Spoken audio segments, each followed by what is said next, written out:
Oke, assalamualaikum warahmatullahi wabarakatuh. Halo teman-teman semuanya. Pada kesempatan ini saya akan mempresentasikan hasil praktikum kedua dengan judul Fire Detection with MCU. Tujuan dari praktikum ini adalah mempelajari bagaimana sebuah microcontroller unit atau MCU dapat digunakan untuk mendeteksi keberadaan api menggunakan sensor dan memberikan respon melalui output tertentu. Prinsipnya sensor akan membaca kondisi lingkungan, kemudian MCU memproses data tersebut, dan akhirnya memicu keluaran seperti blower, siren, dan fire sprinkler. Konsep ini sering digunakan dalam sistem keamanan, misalnya alarm kebakaran di gedung-gedung. Baik, untuk rangkaiannya terdiri dari satu buah fire monitor, fire detector atau sensor api yang terhubung ke pin input D0 pada MCU. Lalu ada tiga buah perangkat output, yaitu fire sprinkler, blower, dan siren yang terhubung ke pin D1, D2, dan D3. Sensor ini akan membaca intensitas cahaya inframerah dari api. Semakin dekat sensor dengan sumber api, semakin tinggi nilai yang dibaca. Oke. Lalu untuk alur program di MCU-nya, pada bagian kode MCU di pin 0 diset sebagai input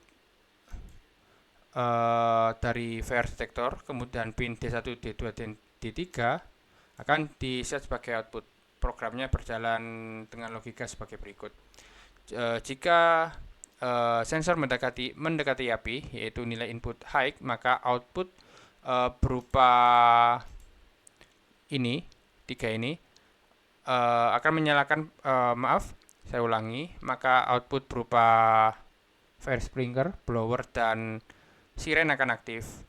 Dalam kode ini, custom rate yang digunakan untuk menyalakan perangkat tersebut ada di pin 1, 2, dan 3. Jika tidak ada api atau sensor bernilai low, maka semua output akan dimatikan.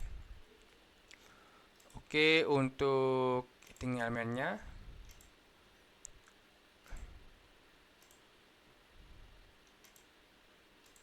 kita set IR 900. Nilai ini mensimulasikan intensitas cahaya inframerah yang mungkin bisa diartikan sebagai nilai apinya. Nah, oke, kita masuk ke demo. Ketika kita menjalankan simulasi ini, jika sumber panas, sumber api, didekatkan ke sensor, maka MCU akan membaca input high dan menyalakan semua output, yaitu ini, tiga ini. Sebaliknya, ketika ini sumber api dijauhkan, sensor akan kembali membaca low, sehingga semua outputnya akan mati. Dengan demikian, sistem ini bisa bekerja sebagai detektor kebakaran sederhana. Dari praktikum ini dapat disimpulkan bahwa MCU dapat digunakan untuk membaca kondisi sensor lingkungan, dalam hal ini sensor api, dan memberikan respon yang sesuai dengan program.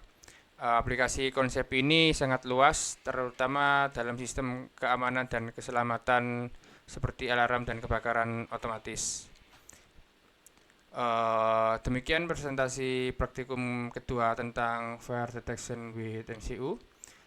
Semoga penjelasan ini memberikan gambaran bagaimana sensor dan MCU dapat digunakan untuk mendeteksi kondisi nyata dan mengendalikan perangkat output. Terima kasih atas perhatiannya teman-teman. Wassalamualaikum warahmatullahi wabarakatuh.